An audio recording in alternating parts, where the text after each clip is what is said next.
Boa noite, 15 de agosto de 2023. Começa agora mais uma edição de outubro. Um dos principais temas da semana é a estrondosa vitória do candidato de extrema-direita Javier Milei nas eleições primárias argentinas, realizadas no último domingo, 13 de agosto. Nessas eleições são definidos os candidatos que vão disputar, nas primárias são definidos os candidatos que vão disputar as eleições gerais de outubro. Milei, único postulante da coalizão A Liberdade Avança, fez 30,04% dos votos. O segundo lugar ficou com o peronista Sérgio Massa, que obteve 21,4%. Sua fórmula União pela Pátria, no entanto, obteve um total de apenas 26,89%, ficando em terceiro lugar, atrás da aliança de Milei e também da coligação Juntos pela Mudança da direita liberal, com uma soma de 28,17%, e que escolheu Patrícia Bullrich, com 17,01%, como sua candidata presidencial. Além de Milei, Bullrich e Massa disputarão o primeiro turno da sucessão de Alberto Fernandes, outros dois candidatos. Juan Schiaretti, da fórmula Fazemos por Nosso País, uma dissidência peronista mais conservadora, com 3,8%, e Miriam Bregman, da Frente de Esquerda, com 1,9%.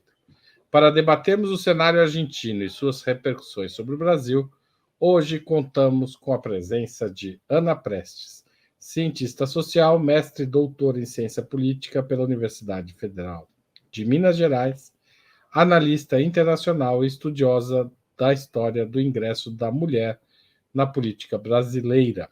Rita Coitinho, socióloga e doutora em geografia, autora do livro Entre Duas Américas, Estados Unidos ou América Latina, especialista em assuntos de integração latino-americana, e Sérgio Amadeu, sociólogo formado pela USP e professor na Universidade Federal do ABC, criador do podcast Tecnopolítica e um dos principais especialistas em comunicação digital de nosso país.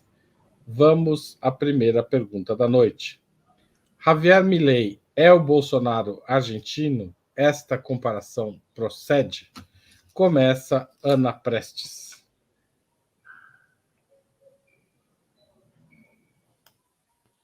Boa noite, gente. Boa noite, Rita. Boa noite, Serginho. Boa noite, Haroldo.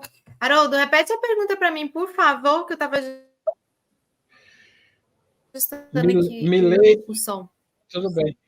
Milei é o Bolsonaro argentino? Essa comparação procede?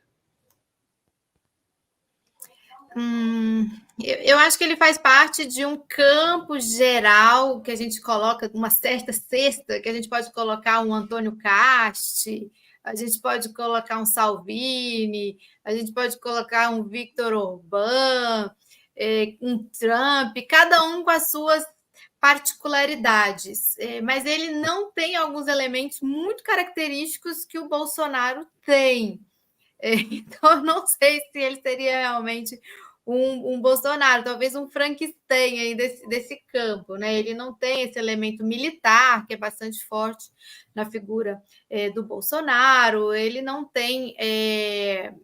E também Bolsonaro não tinha tão fortes assim, algumas convicções tão ultraliberais como parece que são muito características do Milei. Mas, com certeza, ele representa uma espécie de personagem, uma persona que catalisa um tipo de voto muito parecido com o tipo de voto catalisado pelo Bolsonaro e por esses outros que eu já falei aqui, o Antônio Casti no Chile, um Trump nos Estados Unidos, um André Ventura em Portugal, o pessoal do Vox ali da Espanha, ou uma Meloni da Itália, que é a conjugação de um voto conservador nos costumes, tanto é que, não sei se vocês viram hoje, ele está falando sobre a questão do aborto, que ele vai acabar com a lei do aborto no Brasil,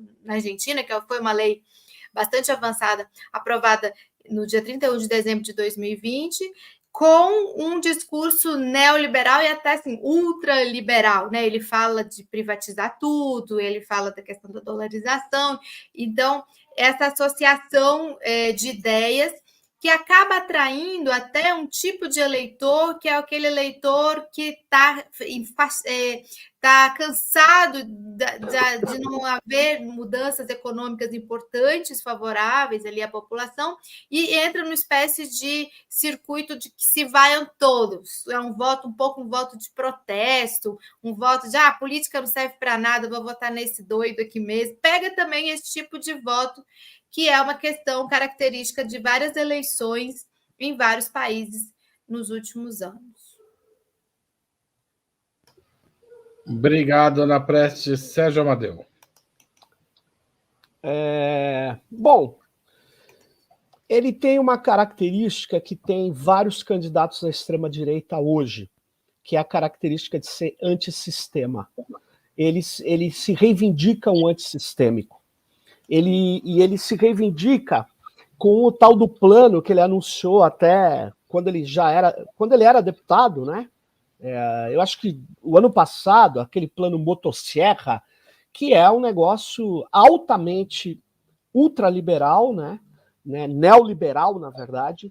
Ele é uma figura que explora características, de certa maneira, que como disse a Ana, cada um desses elementos da extrema-direita, eles têm características específicas, né? E, no caso, ele é um roqueiro, né? Ele é um roqueiro frustrado, ele fazia determinadas ações que, por outro lado, tem um quê de Bolsonaro. Vocês lembram do Bolsonaro no Pânico, né? Quando ele ia na Jovem Pan e as pessoas achavam graça, porque ele era um cara, assim, completamente desprovido de seriedade. Não é bem o caso do Milei, mas ele também explora um lado caricato, né? Então, ele junta essa ideia de que o sistema político não está funcionando, que o Estado está tirando energia do país. Ele fala que ele já se precavendo, diz que ele tem 30 anos para poder fazer a Argentina virar uma potência mundial. Ele trabalha esses elementos que atuam para juntar pessoas que estão vivendo uma crise. Estão vivendo uma baita crise na Argentina. O governo de centro-esquerda não conseguiu resolver questões importantes e, obviamente, qualquer candidatura da direita seria forte. Só que o que acontece? Ele vem, de certa maneira, muito parecido com o Bolsonaro do Brasil, explorando essa ideia de que ele vem para destruir tudo que impede as pessoas de crescerem, que impede a Argentina de crescer. E isso é algo muito potente ali no caso da Argentina. Então, eu acredito que ele tem essas características similares ao do Bolsonaro, apesar que o Bolsonaro é muito estúpido, né? Eu não sei se o Milei tem esse grau de estupidez, eu não conheço bem. Então, mas eu acho que ele explora uma coisa muito forte, que é o antissistema. É um candidato antissistêmico. Rita Coitinho. Bom, boa noite, pessoal, todo mundo que está aqui na bancada. Eu vou na linha dos meus companheiros aqui de bancada hoje, né? A gente encontra muitas similaridades entre o que o Milei vem dizendo e o que levou o Bolsonaro, né, a galgar os degraus a ponto de chegar à presidência da República, e algumas pequenas diferenças. Mas me parece que o que é central, e que acho que é o que a gente precisa se debruçar na América Latina como um todo, e que é um fenômeno mundial, é essa questão do voto antissistema, como o Sérgio bem colocou e a Ana também colocou, e como que esse voto antissistema ele vem sendo capturado por figuras de extrema-direita. Porque muito do discurso que o Milei faz, e que o Bolsonaro fazia e que os filhos do Bolsonaro fazem, algumas frases recortadas a gente pode colocar elas num programa clássico das esquerdas, que é a denúncia do sistema, a denúncia das grandes corporações, a denúncia do sistema que rouba os frutos do trabalho, né, das famílias honestas, e aí a gente trabalha e a gente não vê nada. Então, o Milei, ele expressa, para mim, essa grande insatisfação popular com a democracia, né? A chamada democracia burguesa / ocidental, que nós latino-americanos ressignificamos e acabamos adotando nos nossos países. Há um cansaço geral da população em relação a esse sistema. É um sistema que não lhe apresenta mais alternativas. A esquerda continua falando dos direitos, são direitos que ninguém mais tem, né? Então, que direitos a esquerda está defendendo se eu não tenho direito nenhum? Se eu não tenho carteira, se eu não tenho aposentadoria, se eu não tenho saúde pública, se eu já não tenho coisa nenhuma, né? Então, a gente não reciclou, eu digo assim, os setores, né, progressistas, de esquerda, mais ou menos socialistas ou não, e esses setores de extrema-direita, eles capturam esse discurso, né, e jogam para soluções. Desculpa dizer, mas o Milei é o único candidato argentino que apresentou algum programa.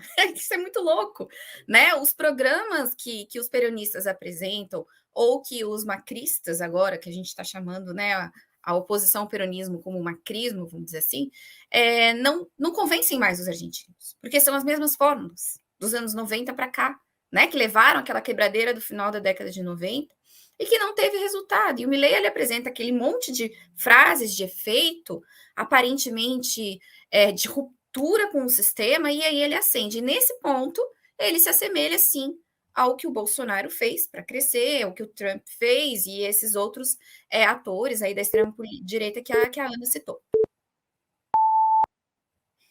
Eu vou quebrar a rotina aqui, porque acho que a Rita tocou num ponto bem importante, que não estava no roteiro, mas eu vou puxar.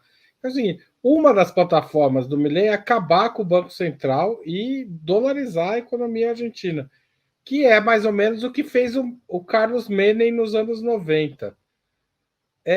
Por que essa memória que levou a uma baita crise argentina, essa memória do Carlos Menem, ela não pode acabar funcionando como uma das forças contra o Milei? E daí eu começo com a Rita, porque já que foi ela que provocou esse improviso, ela que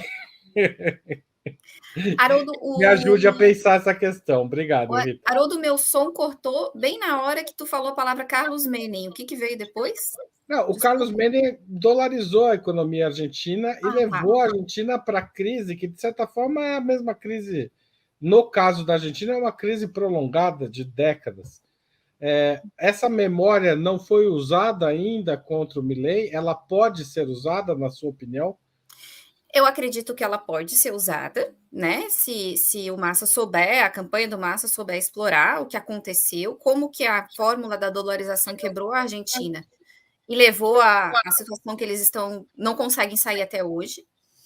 Porém, é importante frisar que um dos setores fundamentais do voto do Milei não tem memória disso, porque não era consciente no tempo do Menem. Tem um enorme percentual de voto de juventude no Milei, né? Os dados estão mostrando que é claro que tem pessoas mais velhas que votam no Milei também, tem voto em todas as faixas etárias, mas tem um percentual muito alto de jovens que não estavam lá, ou pelo menos não estavam lá de forma consciente quando aquilo tudo aconteceu. Então, o Menem, ele já é uma figura do passado. Muita coisa aconteceu, né, na economia argentina, muitos debates se colocaram, teve aquela quebradeira gigante, 5 presidentes em um ano. Tudo isso é uma coisa que, de certa maneira, faz com que a memória do Carlos Menem fique um pouco, e das relações carnales da Argentina com os Estados Unidos e com o FMI, fique um pouco apagada. Creio que o Massa pode sim explorar, mas me parece que essa estratégia não vai ser uma estratégia muito suficiente. Não vai ser suficiente. Me parece que o que precisa aparecer na campanha é o que eles vão fazer. para melhorar a vida do povo. Porque isso não pelo que eu li, né, dos analistas argentinos que se debruçaram aí sobre os resultados dessas prévias, é que, de fato, o eleitor não vê mais, o eleitor, aquele eleitor que oscila, que é bom a gente ter claro que na Argentina, todas essas forças, elas têm um patamar de voto que é um tanto quanto fixo.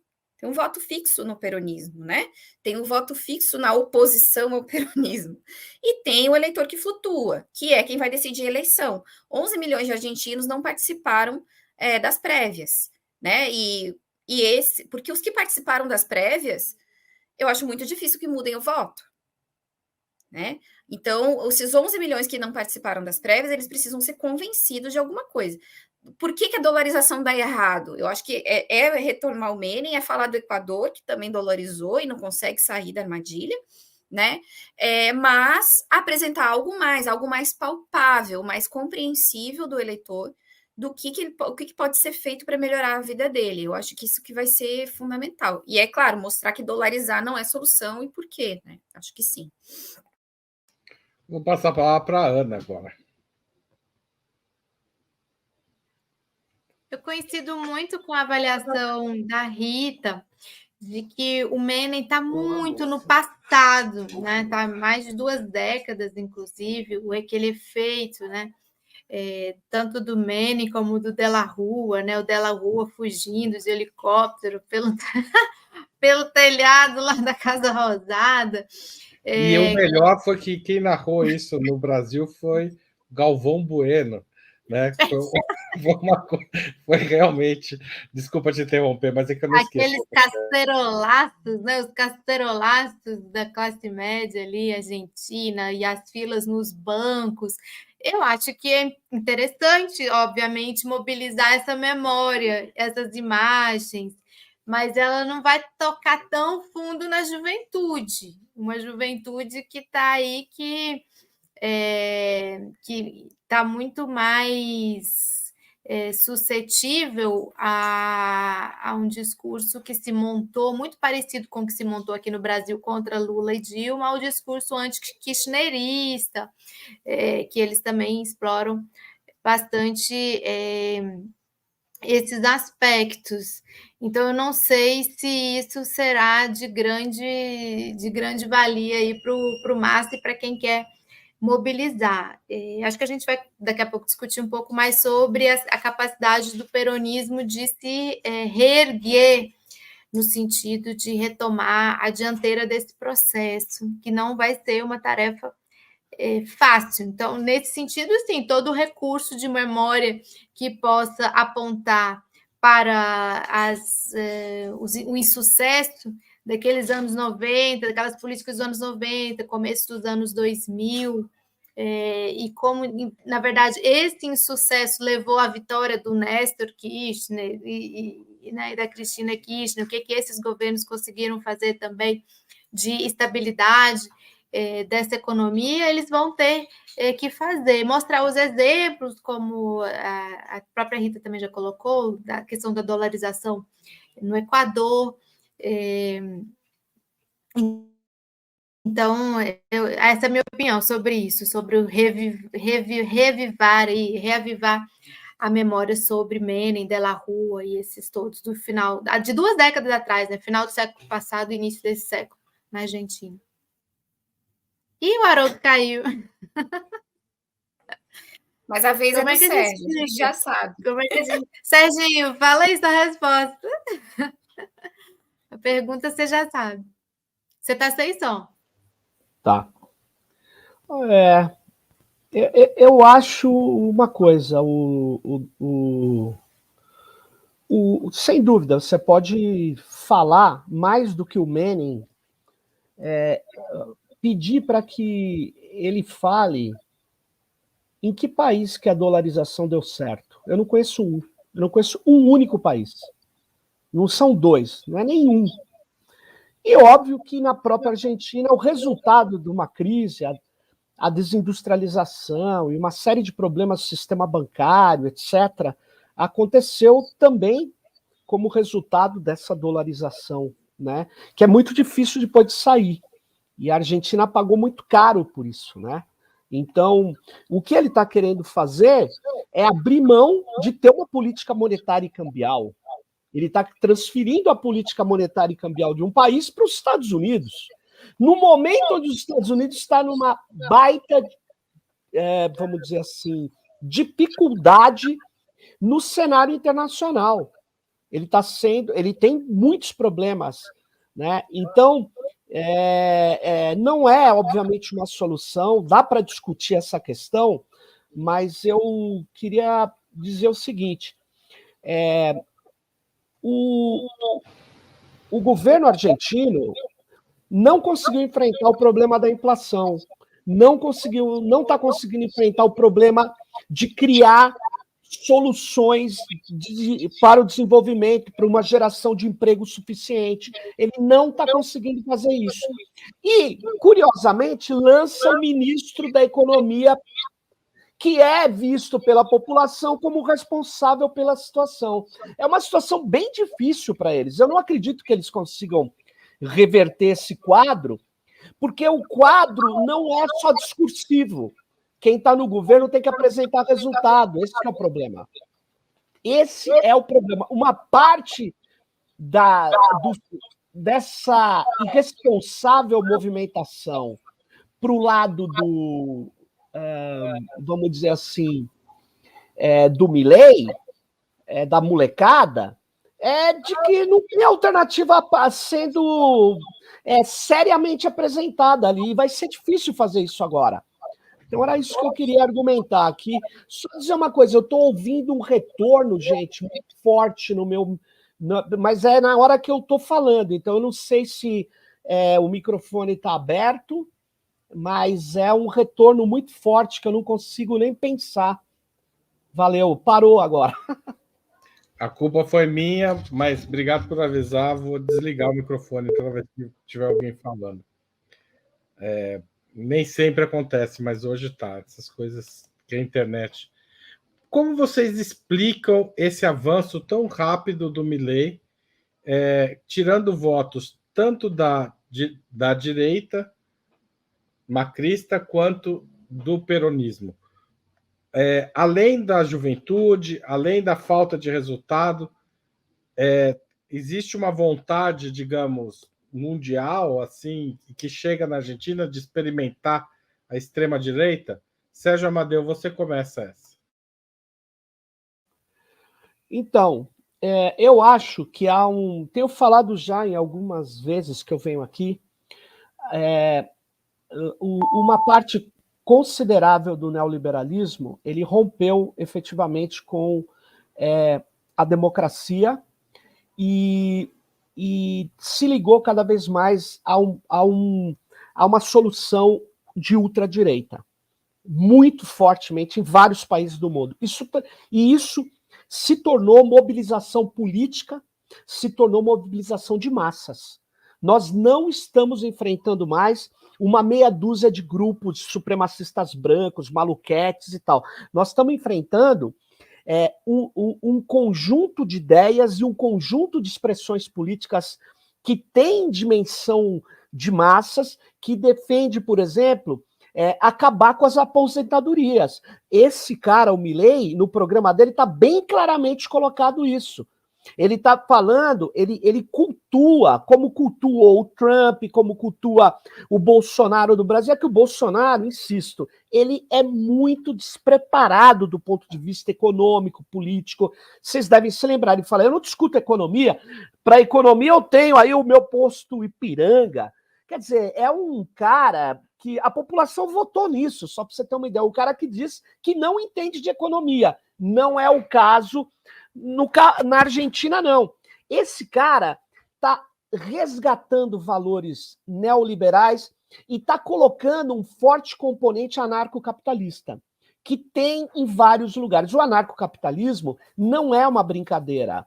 Eu sei que tem uns youtubers aí de bobeira, mas não é disso que se trata. Se trata de enfrentar de vários modos uma ideia de que o Estado é algo que atrapalha efetivamente as políticas sociais, pode melhorar a vida de um ou outro grupo, mas gera um paternalismo inaceitável para a sociedade e que eles têm que romper com isso. Todo mundo que rompe com isso se desenvolve. As pessoas têm que ter autonomia. E esse discurso do mérito, da autonomia, do fim de você que trabalha tem que sustentar o vagabundo, etc., isso cola em vários segmentos da população. E nós precisamos entender que para enfrentar essa extrema-direita no mundo inteiro e na Argentina, é preciso trabalho ideológico também. Não dá para aceitar, que nem eu peguei um Uber agora, e o cara fazendo esse monte de discurso do Partido Novo, porque isso é o que está acontecendo na Argentina. Tá certo. Rita Coitinho.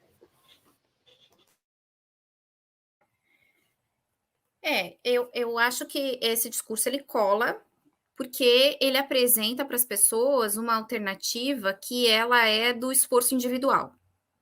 Como o Sérgio estava falando, o Estado ele é apresentado como alguém, uma entidade que se mete na vida das pessoas, né, e torna a vida das pessoas mais difícil, e, portanto, se não houvesse os obstáculos do Estado nesse discurso, né, você, com o seu esforço, poderia ter um pouco mais de prosperidade, vamos dizer assim. Isso é reflexo de uma sociedade que já está desesperada, já há muito tempo a gente vem tendo um desmonte das políticas de algum tipo de assistência social, vamos dizer assim, que aqui na América Latina a gente nunca teve um estado de bem-estar social como os europeus tiveram, né? O estado de bem-estar social europeu também foi desmontado ali a partir da Thatcher, né? E ali, junto com o desmonte do aparelho do estado de bem-estar social, a gente tem, né, no nosso tempo, a ascensão das alternativas de extrema-direita, que justamente elas tocam naquela questão do indivíduo. Por que o grupo X é protegido e eu, que sou trabalhador, não sou? Por que o grupo X tem esse direito e a mim esse direito é negado? Ou então o Estado, né, ele tira de mim para dar para o outro. E isso entra no discurso contra o imigrante, no discurso contra as cotas, no discurso contra, por exemplo, os direitos das mulheres, né, os direitos de outros segmentos da população que são protegidos, vamos dizer assim, pelo Estado. A gente sabe que essa proteção é o mínimo, né? Mas o que está acontecendo é que não tem mais para ninguém. As pessoas estão desesperadas, as pessoas estão cansadas, estão trabalhando muito, sendo super exploradas e não tem esse retorno. Então, esse discurso do Milei, ele cola aí. O deputado do partido dele, não é o nome do cara, é um nome que tem um H no meio. Eu tinha até anotado aqui o nome do sujeito. Enfim, o atual deputado do partido do Milei, o Nahuel Sotelo, né? Ele teve um grande destaque na luta agora dos entregadores contra a regulamentação da profissão. Contra a regulamentação da profissão. Porque a regulamentação da profissão, para essa parcela da população que nunca teve carteira assinada, nunca teve direito nenhum, ela aparece como um entrave na vida dele, como um entrave no seu crescimento individual. Então, a gente está vivendo o ultraliberalismo, o ultraneoliberalismo. A gente chegou nesse momento em que a sociedade já perdeu a cola das alternativas coletivas, as alternativas coletivas elas aparecem como um entrave, e é preciso, então, afastar todos os entraves. E aí aparecem esses candidatos com essas soluções mágicas de prosperidade. Obrigado, Rita. Passo a palavra para a Ana. Pelo que eu entendi da pergunta, é como que a gente explica uma rápida ascensão, é isso? Do Milei ali na Argentina. Eu queria relativizar essa rápida ascensão, digamos assim, com as novas condições. Há um tempo atrás, para você projetar nacionalmente uma liderança, era mais custoso do ponto de vista da comunicação, da informação, né? Vídeo o nosso próprio Lula aqui, o tanto que ele teve que andar país, fazer caravana aí nos lugares. Hoje, com a internet, com a instantaneidade da informação, da comunicação, você consegue ter uma projeção nacional, inclusive internacional, de uma forma muito mais rápida. Então, quando ele surge ali em 2021, nas eleições de Buenos Aires, já em terceiro lugar, e a gente olha para o passado dele, que se fez já nessas novas redes, isso ele se aproxima também dessa nova direita, né, o extrema-direita, de explorar bem as redes e as redes sociais e as novas formas de comunicação. Então, ele sempre ali batendo nos Kirchner, ele foi crescendo assim. E ele capitalizou, ou até catalisou, digamos assim, todo esse sentimento, esse espírito que a Rita descreveu e também Serginho descreveu aqui para a gente, de um tipo de voto, que a gente falou, um voto antissistema, um voto com valores conservadores, um voto que está procurando uma solução mágica, né? Ou a solução, algum tipo de solução, alguém tem que ter alguma perspectiva aqui para a gente, e que é um voto que muitas vezes depois acaba se arrependendo, que é o que a gente viu no Brasil, uma parte da sociedade importante se arrependendo também de ter dado esse voto de protesto, esse voto contra o status quo, digamos assim, que nesse caso é o peronismo, que vem vencendo aí muitas eleições no último período, acho que quase 10 eleições aí no último período. Então, eu acho assim, ele pode ser novo, a cara dele pode ser nova, o nome, mas as ideias não são nada novas, é aquela fórmula que alia o neoliberalismo ao fascismo, o ultraliberalismo ao fascismo, e que tem aparecido em outros países através de outras caras. Eu lembro que a gente discutiu a mesma coisa na época da eleição do Chile. Nossa, mas como esse Castes? Da onde surgiu? Da onde saiu? Como assim já está no segundo turno? E também foi uma coisa semelhante. A gente se perguntava isso. Nossa, como que esse cara ele cresceu tão rápido? Porque são as ideias, né? Ele consegue captar o espírito do tempo, digamos assim, o sentimento de uma parte importante da sociedade. Talvez ele não seja muito parecido com o Bolsonaro, mas o eleitor dele é parecido com o eleitor do Bolsonaro. Exatamente. Aí temos aí um meme que circulou bastante, Austin Powers e Milley.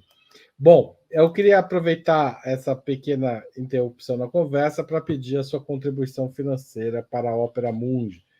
Todo o jornalismo de Opera Mundi é sustentado essencialmente pelos espectadores e leitores do nosso site, espectadores do YouTube e leitores do nosso site. Então, vamos lá, vamos apoiar o nosso jornalismo, porque a gente quer fazer mais e melhor aqui.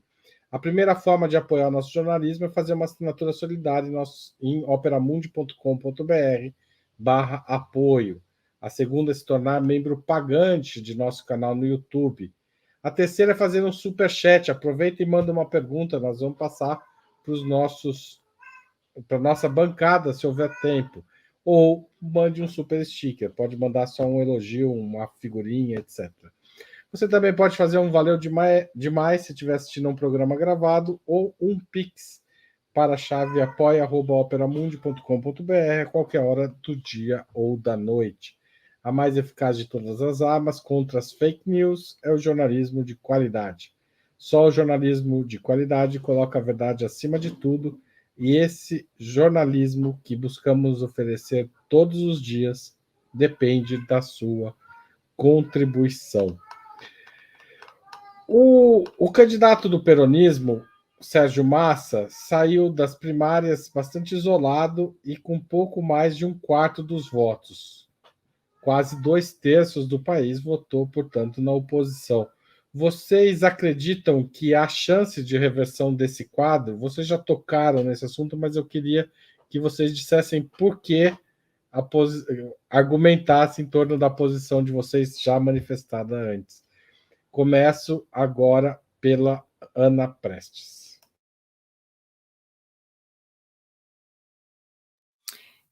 Eu considero que é possível. Pode ser que eu esteja assim, muito otimista. Mas por quê? Por que eu penso assim? A sociedade argentina, ela é muito politizada. Ela é muito politizada. Ela é muito engajada em causas, em temas. Eu acho que foi uma infelicidade, diante de uma crise econômica, você colocar o ministro da Economia como candidato. E ele, além de tudo, ele não tem um grande carisma. E você tem uma figura muito popular como a Cristina Kirchner, que está na lateral, está observando. Mas, mesmo assim, se a sociedade argentina ela for ganha para um dos temas que lhe é mais caro, que é a questão da democracia e dos direitos humanos, ela é capaz de reverter esse quadro. Porque se você observa quem é a vice do Milei, que é a Victoria Villarruel, que é uma partidária, uma defensora de uma revisão histórica do papel dos militares na ditadura e de todos os processos, todos os julgamentos, de falar que, na verdade, não é nada disso, que a esquerda falou. Se você consegue ganhar a sociedade argentina para a ameaça à democracia, em que consiste a chapa Milei, Victoria Villarruel, e não é muito diferente com a Buric, também, ela tem muita semelhança, embora ela não seja não tenha tão fortemente carregada essa característica, você vai ter que operar por essa chave. E através dessa chave, alguém já trouxe aqui no chat, introduzir uma outra na economia, de que, olha, tá aí os BRICS, olha a China, está no momento de desdolarização, BRICS pode ser nossa salvação econômica. Vamos lá, vamos apostar aqui na China para a gente resolver esse nosso problema com o FMI. Se você casa essas duas coisas, vamos defender nossa democracia e os nossos direitos humanos, porque eles estão ameaçados. E há uma viabilidade de superação da crise econômica via integração sul-americana com Lula. BRICS, que está lá no banco dos BRICS, está a Dilma. Ou seja, se você casa essas duas questões com a capacidade mobilizadora, e eles têm capacidade de rua, de massa, de mobilização, eu acho que tem chance de reverter esse quadro. Rita, você está tão otimista quanto a Ana? Eu não sou tão otimista. Mas, assim, na América Latina tudo é possível. Eu acho que não existe impossibilidades na América Latina para lado nenhum. A gente é capaz de tudo, né, aqui no nosso continente. Lembrando que 11 milhões de pessoas não foram votar nas prévias, né? Esses 11 milhões de pessoas são a nossa incógnita, porém, lembrar também que, em geral, o eleitor que vai para as prévias é o eleitor mais mobilizado, mais politizado, né? Portanto, esses 11 milhões de não votantes, tirando situações específicas de pessoas que não estavam, viajavam, enfim, são pessoas que estão um pouco afastadas do debate político e tendem a ir naquela famosa onda, né? As ondas que se formam de preferência de voto, elas não podem ser desconsideradas, né, nas nossas avaliações. Nas pesquisas, antes das prévias, o Milei era dado como cachorro morto para a maioria dos institutos de pesquisa. Teve só um instituto de pesquisa, que agora eu não me recordo do nome, mas Google responde, que acertou, né, o Milei como o primeiro colocado. Por quê? Porque a maioria dos analistas considerava que o Milei era um fenômeno restrito a Buenos Aires e que ele não teria penetração nas províncias. Quando ele fez uma expressiva votação na província de Córdoba, né, e fez uma expressiva votação em outras províncias também, em que as pesquisas não esperavam. Então, assim, é um fenômeno... É quase o contrário, né, disso. Na verdade, foi o contrário disso. Ele perdeu na cidade de Buenos Aires, perdeu na província de Buenos Aires para os peronistas, na cidade para os macristas e ganhou no resto do país. Né? Desculpa te interromper. Ganhou no resto do país, onde as pesquisas diziam que ele não tinha penetração. Então, assim, alguns fatores importantes. A TV não é mais a mídia mais importante para a decisão do voto, nem o rádio, o mais importante é a internet. né? Então, a gente tem esse mecanismo do WhatsApp, esse mecanismo das redes sociais, que teve a influência que teve no Brasil e que, pelo visto, tem também na Argentina, né? Já fez esse mesmo movimento, né, de campanha. Então, um tipo de campanha que eu não sei, eu não tenho conhecimento suficiente dos meandros do partido dos peronistas, né, para saber se eles têm capacidade de lidar com essa nova forma, porque é muito difícil dar cavalo de pau em transatlântico, né? E o peronismo é esse partido gigante, né, com métodos já mais antigos, enfim, eu não sei de que maneira eles vão lidar com esse fenômeno. É claro que há, como a Ana disse, essa possibilidade, né, de se explorar outras propostas. O Álvaro Garcia Lineira deu uma entrevista excelente, que está publicada no jornal Página 12, onde ele fala sobre essa questão da ausência de propostas, né? E a aposta dele é que o peronismo precisa aprender a mostrar o que vai fazer, com a dificuldade de que não fez. Né, nos últimos 4 anos, não reverteu, e a inflação está a 130%.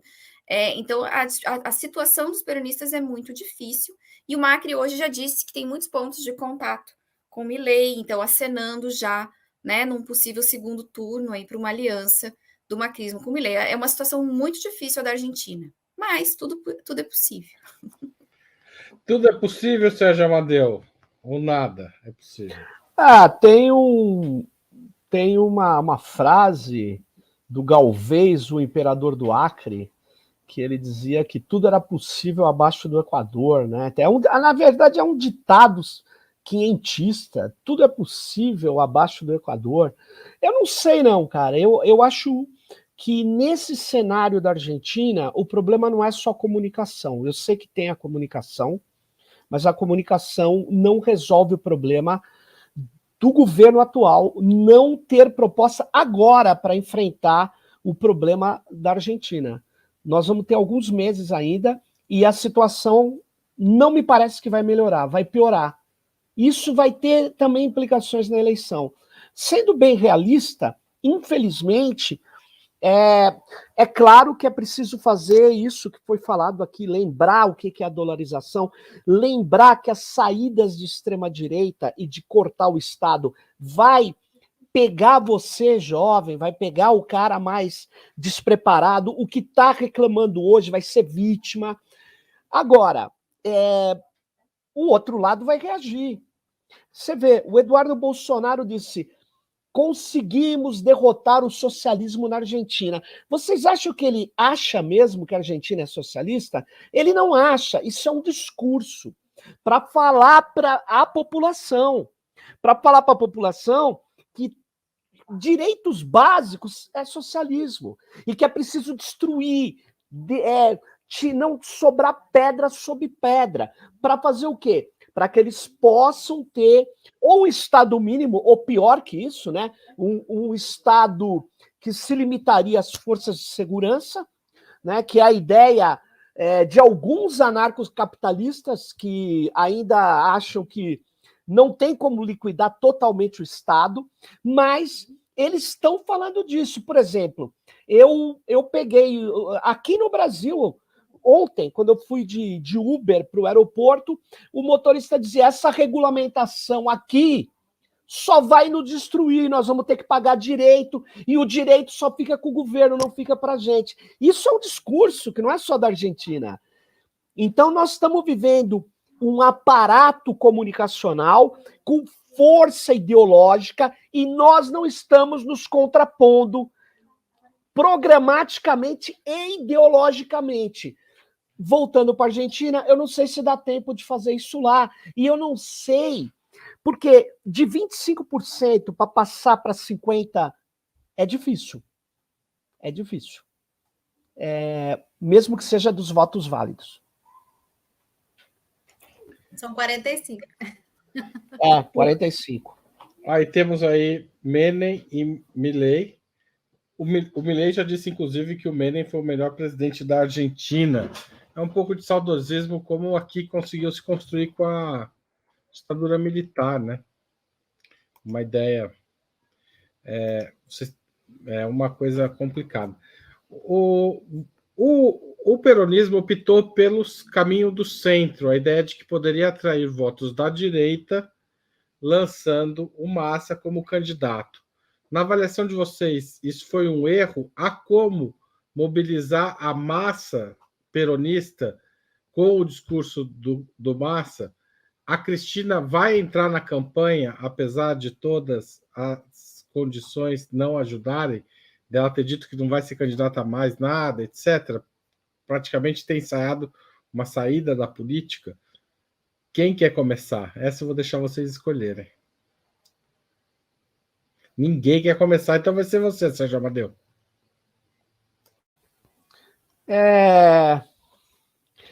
Cara, o Massa não é o melhor candidato. Ele não era o melhor candidato, não só pelas características pessoais pelo que eu vi de vídeos, de discurso, mas ele tem um componente, ele é o ministro da Economia, cara, que é o grande problema da Argentina. Não dá nem para falar, olha, eu vou mudar a condução da economia agora, porque aí qualquer um no boteco vai falar assim, por que você não muda? O que você vai fazer? Porque a promessa de um futuro melhor com ele fica difícil, cara. Eu já falei isso aqui, eu estou até me repetindo. Eu acho que não é o melhor. Agora, a alternativa não existe. Está feita a prévia. Não tem alternativa, gente. A alternativa é ele melhorar o governo agora. Fazer política agora. Não é no discurso só, são nas ações econômicas, nas ações políticas, na costura internacional. Não sei se foi a Ana que falou, tem que fazer com o BRICS. Então que faça, porque se não fizer e não tiver a perspectiva que vai mudar o rumo da coisa, acabou. Não tem como ganhar isso. Porque ele é o condutiere agora, ele está conduzindo a coisa, entendeu? E aí eu não vejo alternativa, não era o melhor candidato, a Cristina pode entrar na campanha, não resolve, ajuda, e eu não acho que o peronismo seja uma coisa tão compactada, ele é muito fragmentado, gente. O peronismo sempre foi fragmentado. É óbvio que tinha lideranças que conseguiam capturar a energia peronista, que foi a própria Cristina fez isso. Num certo momento. Mas por isso que ela foi tão combatida, né? Porque não é simples, né? Você ter agora um cara que vai fazer isso sendo governante numa situação onde ele não apresenta alternativas reais, concretas agora. Então é assim, ganhar a eleição passa por mudar o governo agora, a política agora. Essa é a questão. Talvez ontem, né? Porque hoje já tá tarde demais. Ó, mais uma montagem. Mas por que o velho da van tá entrando nessa? Eu não entendi. Eu acho que parece, é tudo muito parecido, para ser bem sincero. Eu concordo com isso aí. Tudo um mix de incoerência, de um empresário que vive das tetas do Estado falando que sou contra o Estado. É um picareta esse cara, né? Então, junto com o cara da Argentina, um cara que diz que vai vender órgãos, né? Que é livre comércio. É muito louco isso. Rita, tem como atrair voto de centro e atiçar as bases de esquerda do peronismo? Não, é o que eu disse, é possível, tudo é possível, né? Você pode, por exemplo, explorar o recente acordo com o FMI, né, que foi feito, inclusive usando yuans para pagamento da dívida argentina, né, e explorar essa possibilidade de mudança, né, explorar as dificuldades que o governo enfrentou, deixadas já pelo Macri, né, então dá para o pai, né, o filho, né, botar o filho no colo do que foi o governo Macri, dos problemas que apareceram, e nesse sentido, se a gente, se eles vão, a gente, né, tá quase eu indo lá disputar junto com o peronismo. Mas se os peronistas fazem somente a disputa com o macrismo, eles continuam disputando entre aquilo que o Milei chama de a casta, né? A casta está lutando entre si e eu corro por fora. E essa é a dificuldade que o candidato oficialista enfrenta, né? Ao mesmo tempo em que ele precisa derrotar o lado do macrismo, né? Derrotar o lado que causou o problema que está sendo tratado agora, né? Não causou, né? Porque esse é um problema antigo, mas que aprofundou os problemas da Argentina. Precisa tratar isso apresentando propostas, precisa dar uma melhora significativa no poder de compra dos argentinos, na renda dos argentinos em pouquíssimo tempo, e isso é realmente muito difícil, né? Fazer uma propaganda positiva do governo, especialmente em relação a essa questão da dívida, uma vez que ele é o ministro da Economia, esse cara vai ter que falar de economia. E apresentar propostas concretas. O Garcia Lineira, nessa entrevista que eu citei, ele diz, olha, essa coisa das ideias, a gente fala muito dessa discussão, né, dos direitos humanos, que a gente realmente, essas bandeiras são nossas, né, do progressismo, mas essas bandeiras não são as bandeiras que vão definir a eleição argentina. O povo quer saber de comida na mesa, de dinheiro no bolso, né, de emprego, de possibilidade de voltar a infernizar a gente aqui em Florianópolis no verão, vir aqui para cá passar férias, ter dinheiro para isso, né? Até uma amiga minha estava brincando aqui no WhatsApp, dizendo que anos e anos de jovens vindo passar férias em Santa Catarina deu no Milei lá na Argentina, né? Foram aculturados pelos catarinenses. Estou brincando. Só para descontrair, né? Aqui o nosso discurso pessimista. Mas, assim, acho que é um desafio imenso. A Cristina Kirchner ainda desfruta de grande popularidade. O peronismo, com todas as suas nuances, é ainda muito forte na Argentina.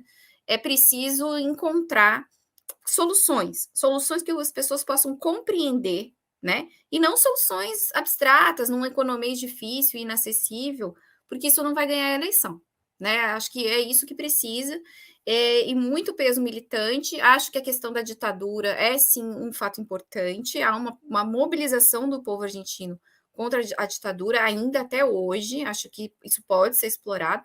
Só que o Milei não fala de ditadura, é diferente do Bolsonaro, que falava de ditadura. O que ele fala é de liberdade, a liberdade extrema do Estado robesiano de todos contra todos, né? Essa história de vender órgão, não é que ele quer dizer que vai vender os órgãos, mas assim, eu tenho que ser livre, o corpo é meu, né? Essa coisa da liberdade extremada, né? Que é uma característica desse neoliberalismo de guerra, é quase que um novo momento. A gente não falava de economia de guerra, né? Para poder fazer a indústria crescer rápido, agora a gente está falando de um neoliberalismo de guerra. Mas aí não é a guerra dos estados, é a guerra das pessoas, elas contra elas mesmas, buscando suas soluções. E ele, cara, faz esse discurso, né? Então, realmente é uma situação bastante complicada. Desculpa passar do tempo, Haroldo. Tudo bem, não tem problema não. Ana Prestes.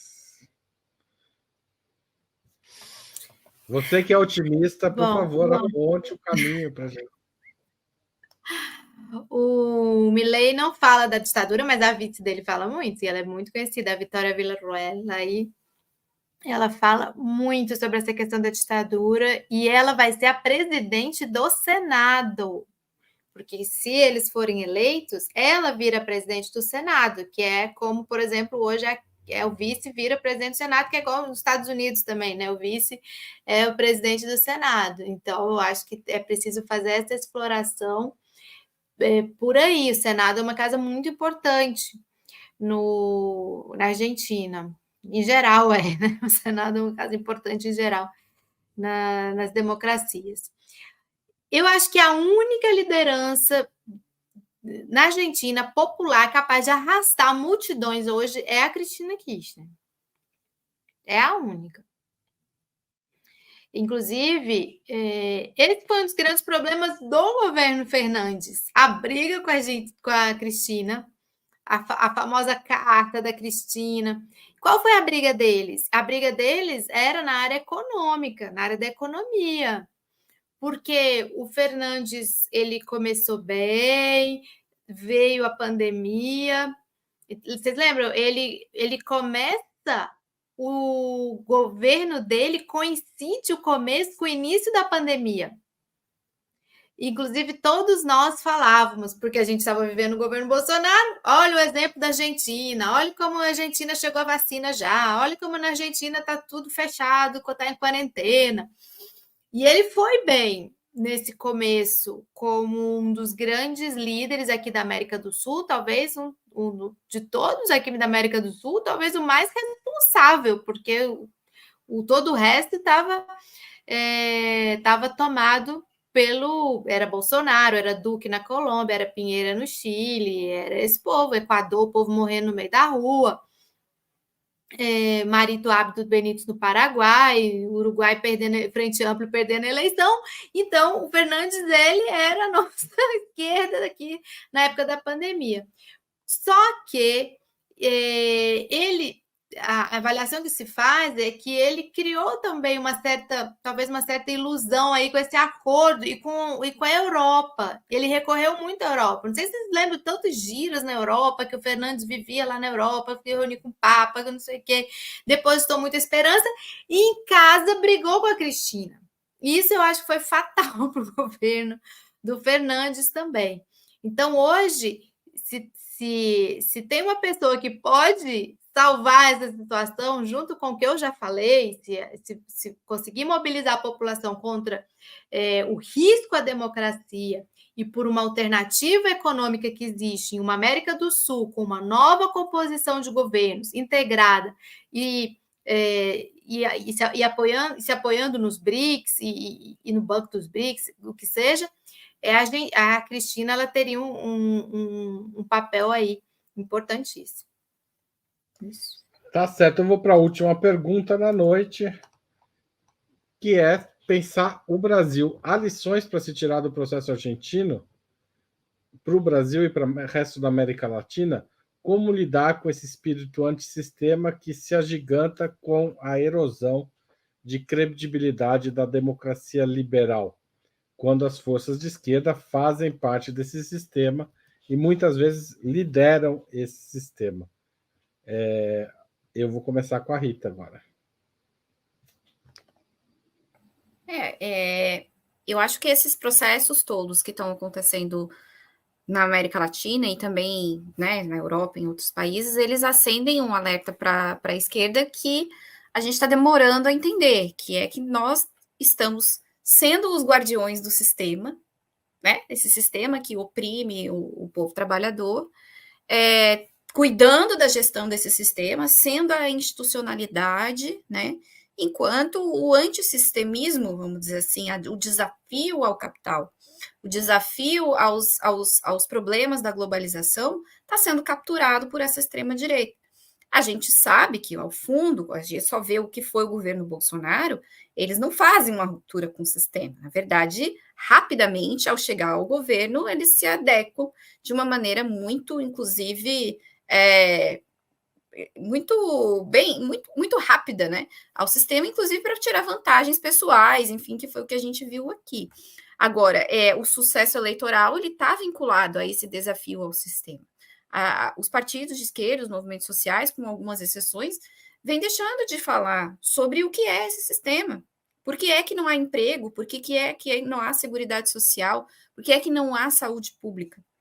Porque nós estamos vivendo um período do capitalismo onde há um aprofundamento da mais-valia, um aprofundamento da espoliação da classe trabalhadora, né? Hoje a gente uberizado, vamos dizer assim, a uberização do trabalhador em todas as esferas, não é só no motorista de carro e no entregador de aplicativo, mas o professor, né, cada vez mais contratado por CNPJ como empresário de si mesmo, né, a terceirização em todos os espaços da vida, e a perda completa de qualquer amparo. E esse problema é um problema profundo que vem abalando todas as sociedades, né, tanto do centro do capitalismo, nos próprios Estados Unidos, quanto da sua periferia, e nós não estamos sabendo desafiar o sistema, não estamos sabendo apresentar alternativas, a não ser a gestão de um problema que nós não ousamos desafiar, né, nós não ousamos mais discutir seriamente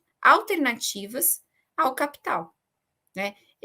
Então, por um lado, precisamos ganhar as eleições para que as coisas não piorem definitivamente, né? Então, para salvar, vamos dizer assim, o mínimo possível para a classe trabalhadora, mas isso não é suficiente. E o povo percebe que isso não é suficiente. E acaba caindo nas garras desse tipo de alternativa, de pseudo-alternativa, que vende soluções que não resolvem o problema do povo. O problema da Europa não é o imigrante, né? Mas a extrema-direita europeia vende a solução da expulsão dos imigrantes. Muito pelo contrário, a Europa tem falta de força de trabalho, eles precisam dos imigrantes, né? Só que eles querem super explorar o imigrante e super explorar o seu próprio povo também, e isso também acontece no Brasil. A gente fica encontrando bodes expiatórios, né, quando na verdade nós não temos uma solução sistêmica para apresentar e para lutar por ela. Obrigado, Rita. Passo a palavra para Ana Prestes. São diversas lições, sempre a gente está aprendendo, né?